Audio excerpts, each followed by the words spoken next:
Good morning. Oh my goodness, you guys. So, what a weekend. It has been so much a struggle to get going this morning. So, I was teaching in Indiana this weekend at the quilt shop at Essen House. And if you've never been, it's in Middlebury, Indiana, and it's a really cute town. The shop, it's like a little German village almost, and there's a lot of Amish there, and there's a restaurant and a hotel and conference center.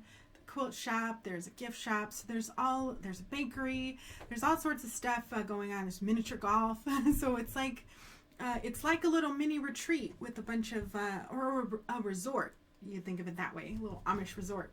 So that was fun. So I was teaching there at the Handy Quilter dealer and teaching quilting classes. So getting people started quilting on their domestic machine, and then teaching an advanced class in Pro Stitcher, and then a design class around borders, blocks, and backgrounds. So that was super fun, but I'm always so tired. And it's so hard to get back into the regular routine when I come back from teaching. So gosh, if I get exhausted after just 3 days of teaching, what am I going to do when I get to Houston? Am I right? So awesome. So I am today we're going to look at bias strips, and I think we were going to EPP diamonds. So those photo tutorials are in the classroom, but if you're not signed up for Emma and you're interested in learning how to work with bias tubes, then we can certainly do that. Today, my bias tubes that are the bias, the bias tubes that I have, well, not the tubes, the bias stick, strip, I don't know what to call these things, but it's a different one. At home, I have these metal ones, and what we were, I would have specified these for the class, except that I think the person who used to make these closed her business. So I can't find these metal ones anywhere, so the only bias ones that I could find were the plastic ones that Dritz makes. And there's nothing wrong with the plastic ones. They're no melt, just like the metal ones are, but the plastic ones are a tad bit thicker than the metal ones, and so you just have to adjust your seam allowance a little bit to account for them. So but if you have the bias width of the tube that we're working with is a 1/2 inch, so you just want whatever set you're using, you want the 1/2 inch strip. Okay, the 1/2 inch finished tube. Awesome. So moving right along into that, the way that you start with the bias strips is you have to pick first you're going to pick kind of the finished width that you need, and then you cut strips on the bias accordingly. So I've got here, let me switch to I'm going to switch to the pressing camera here so that you can see. So the bias strips that I have here, so for the 1/2 inch tube, we're using 1.5 inch strips, and those are just the easiest to cut. You do have to adjust your seam allowance a little bit to account for the bias strips and to wrap around the tube, but the instructions will tell you what size to cut your strips, okay? And the way that I do it, so I think that the regular, the yellow bias strip makers, the tube makers, tell you that 1.5 inch strip will do, and then they tell you to mark your seam allowance, and I don't do that. I just do a trial and error version for this. So when I stitched these with the yellow tube, I think I ended up using an 1/8 inch seam allowance for this, and so your machine, you might be able to get away with a scant 1/4 inch instead of an 1/8 of an inch. But whatever it is, you need to adjust your seam allowance so that it fits around the tube and you can get the strip, you can get the metal bar, bias bar, there we go. Bar is the word. So you have to adjust your seam allowance so that you can get the bar in and out easily. So I'm going to go with probably an 1/8 inch seam allowance here, just so you can see this. So when we stitch these, we fold wrong sides together. And again, these strips were cut on the bias. And if you're in the class, I show you how to cut the strip on the bias. I can go over it really quickly. You just take an 18-inch square of fabric, cut along the diagonal so that you get two. So you're going to cut along the diagonal so that you get 2 triangles, and then you line up the 1.5 inch mark on your ruler with that diagonal and cut strips. So I don't have an 18-inch square, but if I it's essentially if you had a half square triangle. So if you had a half square triangle, instead of just cutting the half square triangle, let me kind of approximate this into a square here. I'm just really making stuff up right now. Okay, so if I approximated that into a half square triangle, you're lining your 1.5 inch mark with that diagonal line, okay, and you would cut that way and cut across. If you have an 18-inch square, you would see that pretty readily, but that's just the easiest way to cut on the bias. I have some other way if you want to cut longer bias strips and work with a larger piece of fabric. I've got a different technique for that, but the simplest way for this is to just use a fat quarter or use a 1/2 yard and cut your strips along the diagonal. So, and that just works out perfectly. So then you're going to fold your fabric in half, wrong sides together, and stitch with a narrow seam allowance. And like I said, I'm going to try an 1/8 of an inch seam allowance here, and we'll see how that works. Okay, so we'll come over to the other camera here. I finally got the cameras working today. That just took a minute to get the cameras to recognize all of the ones that are in here. And I've been so frustrated with this USB port. I just ordered a new USB port from Amazon because I'm really tired of having to mess around with it. I don't know what's going on with it, so instead of fighting with it, I just got a different USB port. And the problem is that I've got, so I'm actually going to pull this out so that I can see. I'm going to test the bias bar in here. So I can get the bias bar in here. It slides in pretty easily, so we know that I can keep going with this.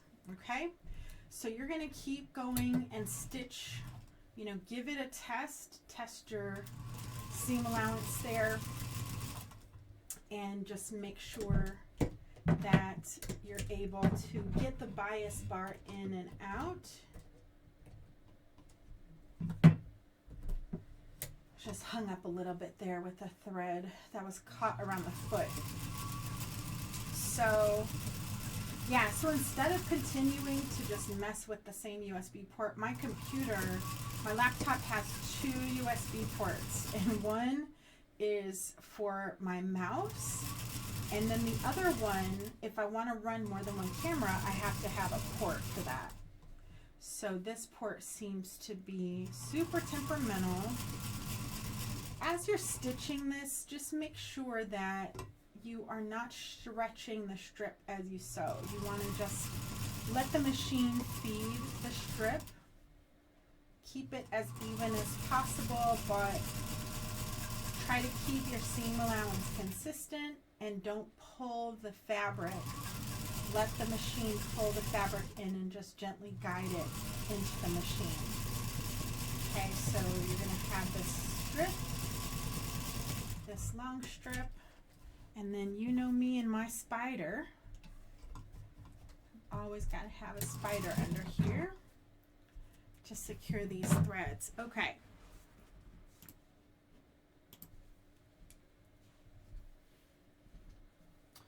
So there's my bias strip with the 1/8 inch seam allowance.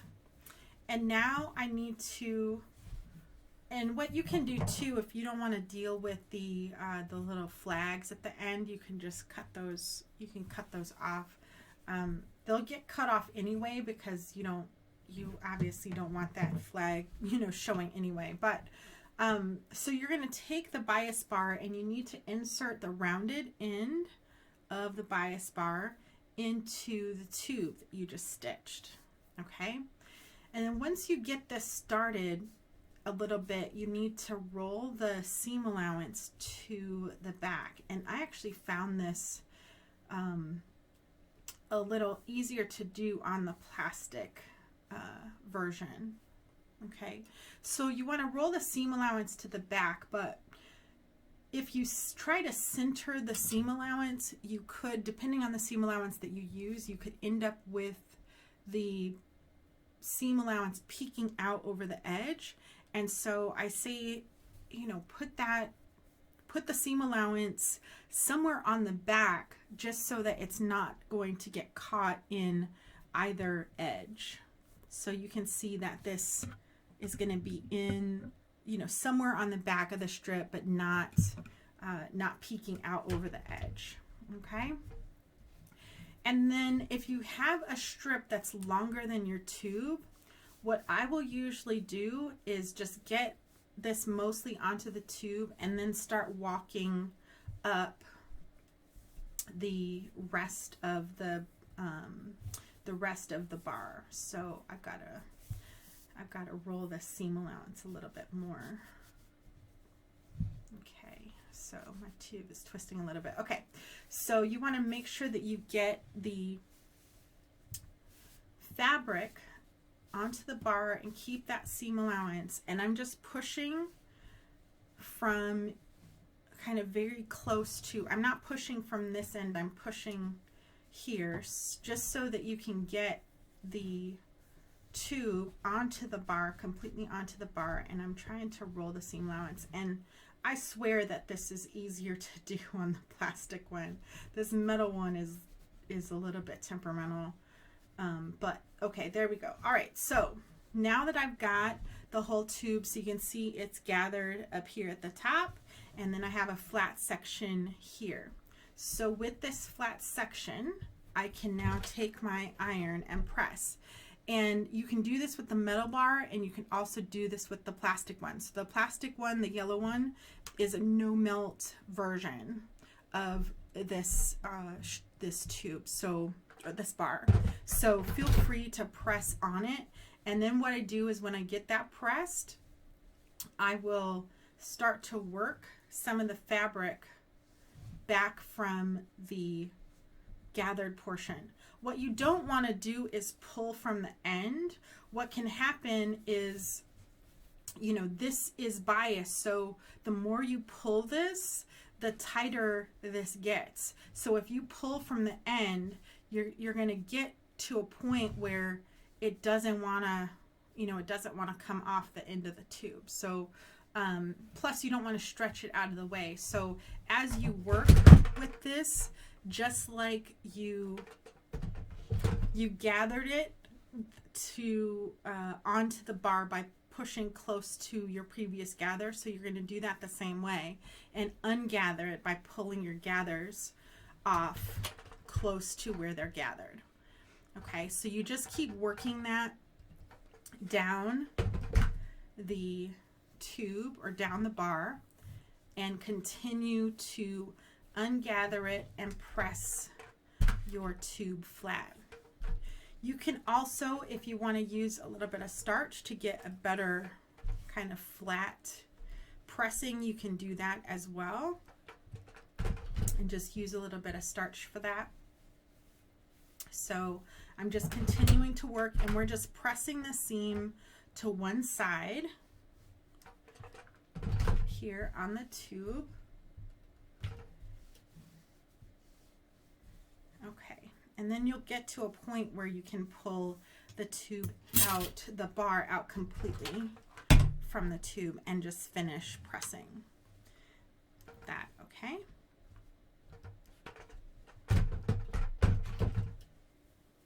And then if you turn that over and press your tube from the other side. And like I said, starch is really great for this. These bias bars, they stitch up really quickly. The pressing's a little bit tedious, but I love how the seam allowance is completely encased behind the tube. And so when I stitch this onto my quilt, what I'm going to be able to do is take advantage of the, sorry, that's super hot. Let me work from this end. What I'll be able to do is work the tube and follow a curve. Okay? Because this was cut on the bias, I can get this to follow a curve. And that's what is really great about these bias tubes and cutting things on the bias. So if I were working with this and, you know, trying to do a circle, you know, our particular project, I'll be honest, our curve is not that dramatic, but and if you wanted to do tighter curves, I think you have to work with a more narrow bias bar. So the bias bar set that you have is one where you can make really narrow tubes, and then you can do kind of more intricate bias tube work. But I'm really excited that I've never done bias tube work on a quilt before. And so I'm really excited to try this in more places. You might catch me, I actually like hand applique, needle turn, you know, kind of having that needle turn look. I actually like it. You know, it's tough. I don't get a lot of time to work on quilts, so it's something that just takes a little bit more time to do because it's handwork, but I actually do really like it. So so this should be pretty fun. So if you want to use this technique on a different quilt, you know, or this makes a good, you know, trim. You can hide raw edges with something like this. So that is that's been really fun. So I'm excited about the bias tube. So looks like Linda's joined us. Linda, you don't have to apologize for being late. I'm the person who was late. You know, everyone else is fine. I just have to get my computer to cooperate at the same time that I want to be able to do things. So, all right, so that was bias tubes. So it's pretty easy to do once you know the size to cut your fabric, and then like I said, just checking your tube, checking your seam allowance with the bar that you want to insert, and just making sure that it goes in and your fabric can move easily on the bar. So here, this is that thing that I was telling you about, that if you pull it, you know, the bar gets stuck because the tube stretches and it makes it more narrow. So so you want to just check it and make sure your tube can move freely on that. So that's bias tubes. Okay, so the next thing that we were working on this week was English paper piecing. Sorry, my ear itches underneath the headset. So we were working on English paper piecing of diamonds, right? So I've got my little case, and you guys have seen this case before. This is the case that I thought was much smaller, and it is not much smaller. It's actually quite a large unit, but it's the one that's got all my EPP supplies that I take on the road. So I've got, you can see I've got some kind of Christmas look hexes there in here. Those are little kits. And what I was thinking about doing is, you know, if I'm on the train or I'm out somewhere and somebody's curious about what I'm doing, I've made up these little packets. So there's a needle in there, and there's 7 fabric hexagons and 7 of the papers. And so if somebody wanted to learn, I'd have, you know, something to teach them, and it's enough to make a flower. Here are the 7 pieces. So there's a center and then 6 ones. So that's kind of my fun idea for taking EPP on the road. And of course I have my trusty little thimble and my waist thread. So this is my spare bobbin that I like to take spare threads off of, you know, empty the bobbins by using them for basting. Now I don't do a lot of thread basting, but with these diamonds I thought thread basting would be the best option for the diamonds. All right, so I'm over here just trying to thread my needle, and that's probably, you know, if I hold it back here then I can't see, and if I hold it up to my face then you can't see. So I'm just threading a needle with a little bit of thread, tying a knot in the end, putting my thimble on, and let's get a hold of one of these diamonds. Okay, so with my diamonds, what I decided to do was I used a little bit of glue, and the glue that I typically use for basting my EPP shapes. I've taken that little bit of glue and I've tacked the paper to the fabric just so that it doesn't shift on me. And that's the way that I like it. I tried it with pins, but the pins seemed to distort the unit, and so I took the pins out, and now I'm just using a little bit of that glue there. So when I start this, so I've got the paper centered over my shape, or centered-ish, and I usually start in this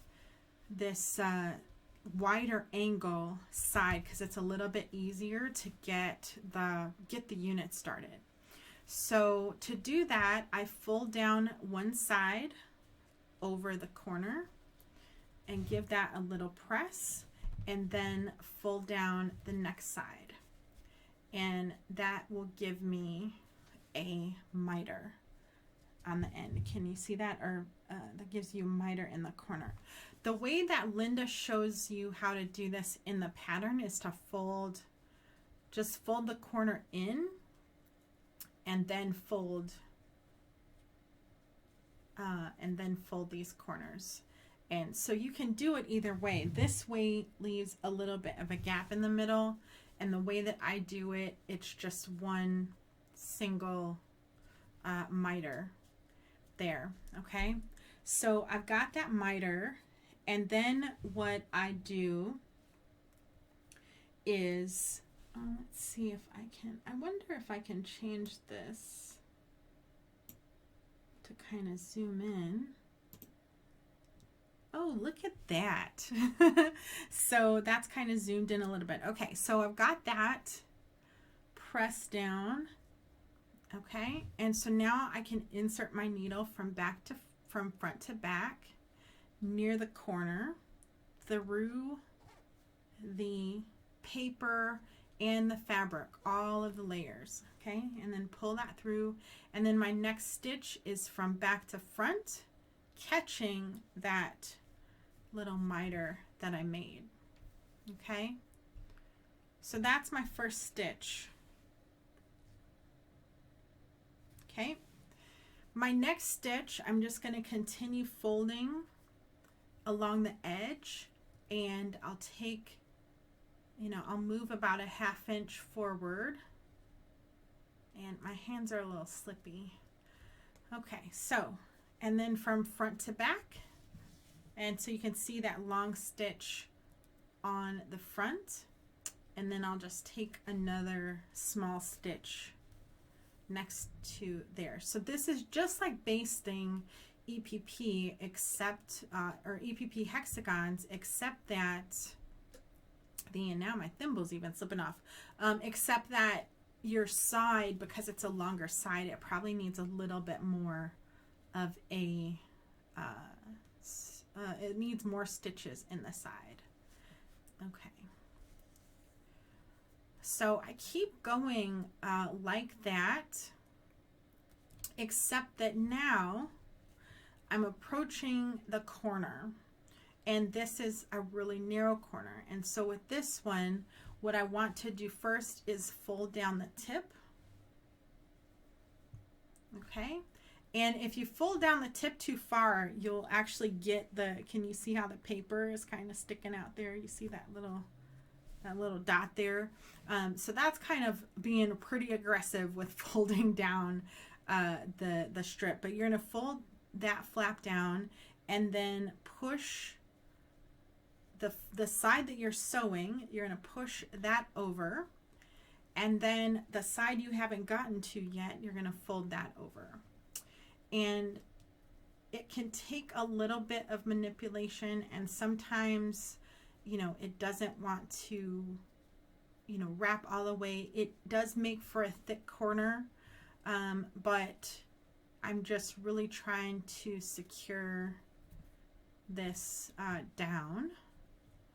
So I'm going to take another stitch, and again, just before, you're going to take a stitch from front to back into the side, and then take another stitch to cover the intersection. Okay, to just pick up all of those layers that you just folded over. Okay. So now I can continue stitching down this side, and I'll just fold over and I keep going. So it's just that same kind of long basting stitch on the front side, but it's a front to back and then back to front stitch. So you can see that this has more stitches in the side than when we typically stitch a hexagon, right? Because my hexagon just has, you know, every side just has one long basting stitch. Okay, I know that some people, when they baste hexies, they don't go through the paper.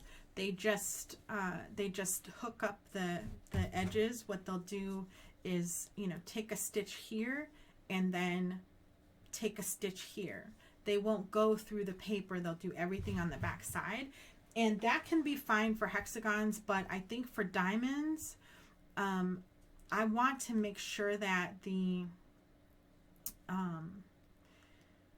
I want to make sure that it stays in place. I don't want the paper template slipping out or slipping around, so I tend to just go ahead and baste these with as much stitching as I need through all layers. All right, so I'm approaching this next side corner, and it's the same thing as when I started, folding down the side that I'm working on and then bringing the next side over to get a miter. Okay, and then my front to back and back to front stitch to secure it, and then continuing up the next side. So that's how we stitch diamonds. It's just working things in. We haven't done any curved EPP. I don't know if that is in my future anytime soon, but it is also, you know, an option of something, you know, to do if that's something that you're interested in. You can do curved EPP. And Paper Pieces is a place that you can get the EPP shapes. I also know that for those of you, for Emma, I said, hey, wait to do the diamond until, and this is me just folding the top edge down, folding the right side over, which is the side I'm working on, and then folding over the left side. And I'm not worried at this point if there's a little bit of fabric sticking out, because when I go to stitch this down to my fabric or to my block, I can always use my needle to kind of manipulate that and tuck it back in. And oh, look at what I just did. So I just broke my thread there, so I'm not going to worry about it because this is a basting stitch. I'm just going to redo that. I'm going to redo that spot there with a new thread there, and then continue working my way down the side. Okay, so the great thing about basting is I need it to come out anyway. I just don't want it to come out before I'm ready for it to come out. So I continue working my way down the side, and I just have a couple of stitches here left to do. Maybe one more baste stitch here. Okay, and then I usually come up back where I started. And then we can cut the thread, and there's my diamond fully basted. Once you get your diamond basted, then I want you to take a hot iron, and if you want to use starch, that's great. Just take a hot iron and press your diamond really well. And if your diamond curls, or if your shape curls, just flip it over and press it again until it lays flat, and then don't touch it until it cools. Okay, and I do that because when I go to stitch this down, I need to pull out the basting stitches to get the paper shape out, because we're actually going to be appliquing this directly to a background and not attaching it to another we're not attaching it to another shape, so I don't want the paper to stay in. I need to take the paper out ahead of time. So that's why I asked you to press this so that you get a nice crisp fold. So when I take the basting stitch out, then I still have that nice fold. But leave the basting stitch in for now because you're not doing anything with this right now for Emma. But that is paper piecing the diamond shape. So I hope that was helpful. And there we are. Awesome. So that's what I've got for you. So this week coming up, you know, we are in the home stretch. So we just finished up week 7. We are moving into week 8. And I think week 8 and what is week 8? Week 8 and week 9 we're still doing block assembly. So but pretty soon we're going to get into quilt assembly. So there's 2 quilt assembly and then finishing. So so week 9 starts the quilt assembly. So we are really close. We just have one more week essentially of block making, and then we get to put it together. So that just gives you a little bit of a hint. So if you don't want Emma revealed before you're ready, just let me know. So, or don't let me know. There's nothing I can do about it. But if you don't want Emma revealed too early, you can always just not go to the, not visit the pattern pages for that. But you know, but Emma will start to kind of come together. And even in week 9, I don't think in week 9 you're gonna you'll really see. You'll start to see how the blocks come together, but you won't see how the quilt gets laid out, but you may be able to hint. I see people have been posting, you know, kind of guesses on where stuff goes. So if you have enough blocks made, I'd love to see you guys guess where stuff goes and where it's supposed to end up. So I think that would be really fun. So Linda, hi Claire. So Claire's on. And Linda says, I always learn something new. That's so great. I love that. And then Linda said, do you sell these bags for your hand projects? So I did at one time. It was on a pre-order basis. So it's not something that I stock. It was a pre-order for Emma.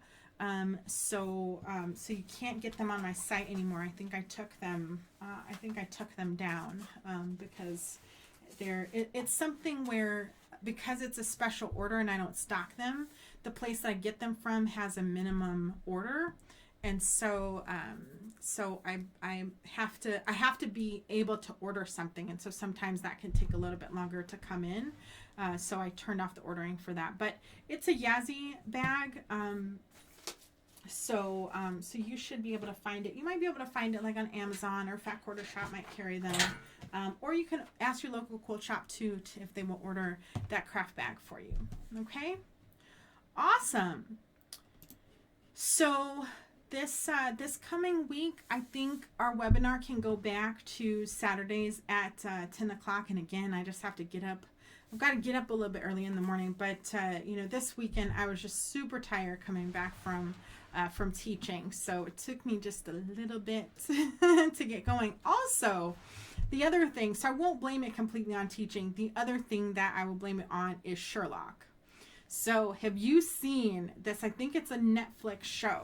It's Sherlock. It stars Benedict Cumberbatch, and he is Sherlock. And this guy, I remember he was in Lord of the Rings, but I don't remember what his name is, but he plays Dr. Watson. And it's kind of a cool take because it's not, technically I have not read any of the Sir Arthur Conan Doyle books. That's who wrote Sherlock, right? So I haven't read any of the Conan Doyle books. And so I can't say that I've ever seen like Sherlock from his introduction to society or Dr. Watson. Anytime I've seen, anytime I've seen any of the Sherlock movies or TV productions or miniseries, it's always just like a specific case. And so you just assume that relationship. So I don't know how that relationship got started, but I think it's a little bit different because it's a bit of an update. And so it's, Dr. Watson was a doctor in the military. And so he served in the military and he's got a little bit of PTSD, that kind of a thing. So, but, some of the familiar villains are there. Mr. Moriarty shows up as kind of the mastermind. But it's kind of cool to see like the updated, and Benedict is really good in this role.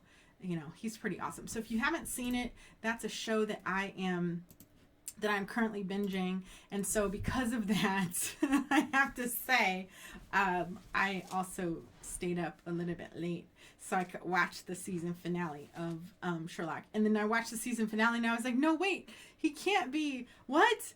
You can't leave me on that cliffhanger. So I had to watch the next episode. So yeah, that's kind of why I was up late, and then I slept in, and then I couldn't get up because I was really tired because I didn't get enough sleep. So anyway, we will try to avoid that next weekend. I will get back on my regular schedule, and then we'll have some fun with next week's block. So I'll give you a little hint. All these little things that we're making, we got to stitch those to something. So if you aren't caught up to where we're at, try to get week 5 or try to get week 7 done, and get week 7 done. So when we get to week 8, you are caught up. So and you'll also need a little bit of week 5 also. So if you don't have week 5 done, try to get a few of those done so that you can move along and see. So we'll have fun next week. So webinar's back on Saturday next week, and then I guess we will see you then. Awesome. All right, everybody, have fun.